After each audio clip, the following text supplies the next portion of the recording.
నమస్తే అందరికీ. అందరూ బాగున్నారా?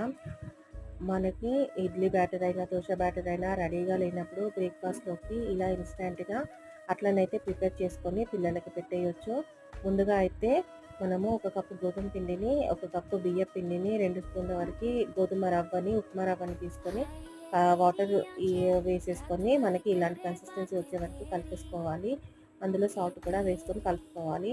ఆ తర్వాత వచ్చేసి మనకి స్టవ్ ఆన్ చేసి ప్యాన్‌ని పెట్టేసుకొని ఆయిల్‌ని మంచిగా మనము ఆనియన్‌తో రుద్దాలి. రుద్దిన తర్వాత ఇలా అట్లలాగా వేసేసుకొని పైనుండి కూడా మళ్ళా ఆనియన్‌తో ఆయిల్‌ని వేసేసుకొని మంచిగా కాలనిస్తే సెకండ్ సైడ్ టర్న్ చేసుకుంటే చాలా బాగా వస్తాయండి. అప్పటికప్పుడు ఇన్‌స్టాంట్‌గా మనము ఇలా ప్రిపేర్ చేసేసి పిల్లలకి పెట్టేయొచ్చు.